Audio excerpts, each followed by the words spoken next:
Ever wondered about the best way to get your hands on a new car? Should you buy it or lease it? Think of it as a friendly battle between having complete ownership or cruising in a fresh ride without hefty monthly payments. Imagine this. One side suggests buying for control and long-term savings. On the flip side, leasing tempts you with lower monthly expenses and that irresistible new car scent. Today, we're embarking on a journey through the 4 main ways to get a new car. Ready to explore these options and discover the perfect fit for you. Don't forget to hit that like button and subscribe to stay in the loop. Let's dive in! When it comes to obtaining a car, there are 4 primary avenues to consider. Each method comes with its own intricacies and implications, and I'll provide you with a thorough exploration of each approach. Option number 1. Buying outright. Let's start with the simplest approach. Think of this as purchasing a product you love from a store. When you buy a car outright, you pay the full price upfront, much like you would when you buy a favorite toy. This method eliminates the need for any subsequent payments or the worry of accruing interest. In a nutshell, you take immediate ownership without any financial obligations down the road. Option number 2. Finance, hire purchase. To comprehend this strategy, imagine borrowing money from a friend to acquire something, with the understanding that you'll repay them over time. Now, apply this concept to buying a car. With finance, you begin by making an initial deposit. Think of it as the down payment. Then, you borrow the remaining amount and settle on a fixed interest rate. Over an agreed-upon period, say 3 years, you make monthly payments that encompass both the borrowed amount and the interest. At the end of this period, the car officially becomes your property.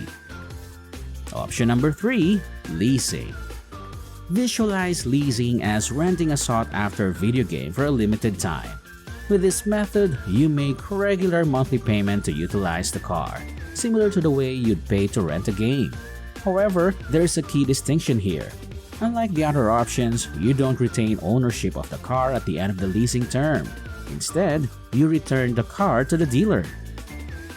Option number 4. PCP. Personal Contract Purchase. Let's draw a parallel between this strategy and the idea of dining out with friends and collectively splitting the bill afterward. When you opt for PCP, you begin by contributing an upfront amount, much like the initial payment. This allows you to use the car throughout the contract duration. The uniqueness lies in the fact that you have choices to make at the contract's conclusion. You can settle the remaining balance to gain full ownership, return the car, or exchange it for a different vehicle. PCP provides you with a degree of flexibility and decision-making power. Now, let's take a magnifying glass to the financial considerations. Using a tangible example, a family car, a deposit of approximately £3,000, and a timeline of 3 years. Buying outright. This straightforward option involves paying around £18,000 upfront, granting you immediate and full ownership of the car, without any further financial obligations. By selecting this route, you eliminate the burden of monthly payments and the concerns associated with interest rates. Moreover, the car is yours to customize and modify as you see fit, without any restrictions imposed by lease agreements. However, it's crucial to remember that maintenance costs and the potential for the car's depreciation will be solely your responsibility. Finance, hire purchase. If you choose the hire purchase route and factor in an interest rate of roughly 10%, your monthly payments over 3 years might average about £500. While this method does entail a consistent financial commitment, it offers the significant advantage of gradually building equity in the car as each payment is made. By the end of this period, you'll have paid around £21,000, effectively resulting in complete ownership of the car. This method combines the advantages of ownership with a structured payment plan, making it a popular choice for those seeking a balance between immediate ownership and manageable financial commitments. Before we crunch more numbers, let's take a moment. If you're liking what you're learning, give us a thumbs up. And if you're new here, hit the subscribe button for more useful info. Okay, let's get back to unraveling the financial details. Leasing. Opting for leasing with the same deposit may lead to monthly payments of approximately £200. Over a span of 3 years, your overall expenses for the lease might amount to roughly £7,200. While this option grants you the thrill of driving a new car without the long-term financial commitment, it's important to note that you won't own the vehicle at the end of the lease period. Furthermore, leasing agreements often come with mileage restrictions and guidelines for maintaining the car's condition. Exceeding these limits could result in additional charges. However, if the prospect of driving a newer car with lower monthly payments is appealing and you prefer to upgrade your vehicle every few years, leasing could align well with your preferences. PCP Personal Contract Purchase. Should you select PCP, consider an interest rate of about 9% in addition to the deposit. This could translate to monthly payments of roughly £250. The unique feature of PCP is the flexibility it offers at the end of the contract. You can choose to settle the remaining balance and gain full ownership, return the car without any further obligations, or exchange it for a different vehicle. This choice is often attractive to those who enjoy having options and the ability to adapt to changing circumstances. However, it's crucial to thoroughly assess the financial implications of each option at the contract's conclusion to make an informed decision. To deepen your about car acquisition, let's embark on a mere extensive exploration of the implications associated with each choice. Maximizing the benefits of ownership. Imagine a scenario where you've reached the end of the contract and you're determined to retain the car. In this situation, a notable realization surfaces. Opting for the hire purchase route could potentially save you a considerable sum of money.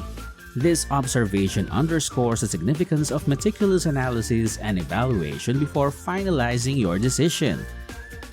A comparative look at direct purchase. Consider an alternative pathway, purchasing the car outright for £30,000 and subsequently selling it for an estimated £16,000 in the second-hand market. On paper, this approach appears to be the most cost-effective over a 3-year span, amounting to £14,000. However, there's a crucial element to consider here: the concept of opportunity cost. When you invest £30,000 upfront, that capital becomes tied up in the car. On the other hand, allocating the £4,500 deposit and investing the remaining funds in avenues like the S&P 500 could potentially yield greater returns. This raises the critical question of whether the potential returns from investment exceed additional costs associated with financing. Psychological factors. The psychological dimension of car ownership plays a substantial role in your decision-making process. If you have a tendency to hold onto vehicles for extended periods, the hire purchase approach offers the allure of eventual ownership. This empowers you with the ability to personalize and modify the car according to your preferences. However, it's essential to be mindful of the accumulating maintenance expenses that often accompany prolonged ownership. On the flip side, opting for leasing or PCP opens the door to the exhilaration of driving newer car more frequently. The appeal lies in lower monthly payments and the convenience of not being burdened by concerns about future resale values. Moreover, consistently trading in cars before their warranties expire, typically around 3 years, can mitigate the stress of ongoing maintenance. It's important, though, to keep the car in impeccable condition to avoid incurring additional charges. Additionally, take heed of the restrictions imposed by PCP or leasing agreements, which may include limitations on modifications and mileage caps. Exceeding these thresholds could result in extra costs. The financial advantage of direct purchase. If you possess the financial means to purchase a car outright, this avenue presents the advantage of immediate ownership without the burden of monthly payments. It's a robust choice that empowers you with complete control. However, if you lack extensive knowledge in the realm of car trading, it might be prudent to explore the possibility of acquiring a pre-owned car that's 2 to 3 years old. These vehicles have already undergone substantial depreciation, which could prove financially advantageous. And that's a wrap on our exploration of car buying options. But before we speed off, let's have some fun. Which car buying route are you most excited about? owning it all, cruising with finance, taking the lease lane, or hopping on the PCP train? Drop your choice in the comments below. If you've enjoyed this ride, show us some love with a like and make sure to subscribe for more adventures and financial insights. Thank you for watching, and I'll see you on our next video.